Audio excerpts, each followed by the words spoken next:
लोमड़ी की होशियारी। एक दफ़ा एक लोमड़ी जंगल में घूम रही थी कि उससे एक गीदड़ नजर आया। दोनों ने एक दूसरे को खुशामदीद कहा और मिलकर तफरीह का प्रोग्राम बनाया। रास्ते में उन्होंने एक दूसरे से हाल अहवाल दरियाफ्त किया। गीदड़ ने लोमड़ी से पूछा, बी लोमड़ी, ये तो बताओ कि तुम्हारी तालीम कितनी है। लोमड़ी को अपनी तालीम बताने में शर्म महसूस हो रही थी। आखिर उसने सर झुकाकर कहा, मैंने चौथी जमात तक पढ़ा है। फिर लोमड़ी ने गीदड़ से सवाल किया, और आपने कितनी जमातें पास की हैं? गीदड़ ने फ़ख्र से सीना तान कर कहा, मैं बीए पास हूँ। लोमड़ी गीदड़ की आला तालीम का सुनकर बहुत मुतासिर हुई और ख़ामोशी से उसके पीछे पीछे चलने लगी। गीदड़ इस सूरत हाल से बहुत खुश हुआ। उसने सोचा कि अब मौका है कि मैं सफ़र के दौरान में सारे काम लोमड़ी से कराऊं और ख़ुद आराम से रहूं। चुनाचे गीदड़ ने सफ़र के दौरान में पेश आने वाले सब काम लोमड़ी से कराए। उसे भूख लगती तो लोमड़ी उसके खाने पीने का बंदोबस्त करती।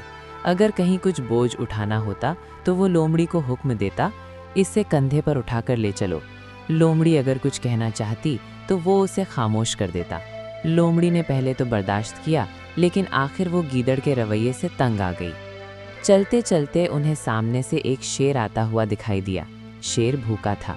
उसने जो लोमड़ी और गीदड़ को एक साथ देखा तो बहुत खुश हुआ। उसने सोचा कि मेरे खाने का बंदोबस्त हो गया। गीदड़ और लोमड़ी भी मौके की नज़ाकत को भांप गए। वो समझ गए कि शेर उन्हें खाना चाहता है। लोमड़ी ने गीदड़ से कहा कि हम बड़ी मुसीबत में फंस गए हैं, अब आप ही कोई सूरत निकालें। वैसे भी आप मुझसे ज़्यादा तालीम याफ्ता हैं। गीदड़ बहुत खौफज़दा था। उसने कांपती हुई आवाज़ में कहा, यहाँ मेरी आला तालीम काम नहीं आ सकती। शेर हमारी बात नहीं सुनेगा और हमें पकड़कर खा जाएगा। इस पर लोमड़ी ने कहा, अगर ऐसा है तो फिर आप सब कुछ मुझ पर छोड़ दें, मैं सूरत हाल को संभाल लूँगी, लेकिन इसके लिए आपको मेरा हर हुक्म बेचूं चरा मानना होगा। डरपोक गीदड़ ने उसकी बात मान ली। लोमड़ी ने गीदड़ को अपने पीछे आने को कहा। वो शेर के नज़दीक पहुंची, निहायत अदब से शेर को सलाम किया और बोली, बादशाह सलामत, आपके मिजाज कैसे हैं? आज तो आपसे मुलाकात हमारी खुशकिस्मती की निशानी है। दरअसल हमने मिलकर एक बड़ा हिरन शिकार किया है और अब ये गीदड़ मुझसे झगड़ रहा है कि इसे ज़्यादा हिस्सा चाहिए।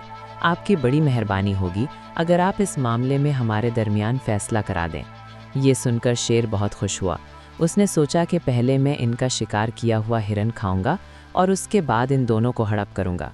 उसने कहा, ठीक है, मैं तुम्हारे दरमियान फ़ैसला कराने को तैयार हूँ। तुम्हारा शिकार किया हुआ हिरन कहाँ है? वो हमने सामने वाले पहाड़ के एक गार में छुपा दिया है, लोमड़ी ने कहा, और शेर को लेकर पहाड़ की तरफ रवाना हो गई। गीदड़ भी उसके साथ साथ था। रास्ते में लोमड़ी ने गीदड़ के कान में कहा, वहाँ पहाड़ में एक छोटा सा गार है। मैं तुमसे गार के अंदर जाकर शिकार लाने को कहूँगी। तुम गार में जाकर बैठ जाना और बाहर न निकलना। बाकी काम मैं संभाल लूँगी। आखिर वो तीनों एक तंग गार के पास पहुँचे।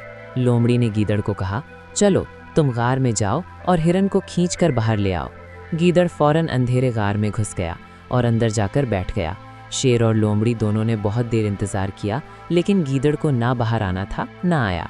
आखिर शेर के सब्र का पैमाना लबरेज हो गया। वो गुस्से से दहाड़ा, गीदड़ अभी तक हिरन लेकर क्यों नहीं आया? लोमड़ी ने कहा, सरकार आप हौसला करें। मेरा ख्याल है कि हिरन बहुत भारी है और गीदड़ के लिए उसका घसीट कर लाना मुश्किल हो रहा है। अगर आप इजाज़त दें तो मैं अंदर जाकर उसकी मदद करूं। हम दोनों मिलकर ज़रा सी देर में उसे खींचकर बाहर ले आएंगे।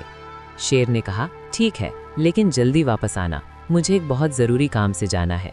इस तरह लोमड़ी भी उस तंग गार में घुस गई और आराम से अंदर बैठ गई। अब दोनों महफूज थे, क्योंकि शेर गार में दाखिल नहीं हो सकता था।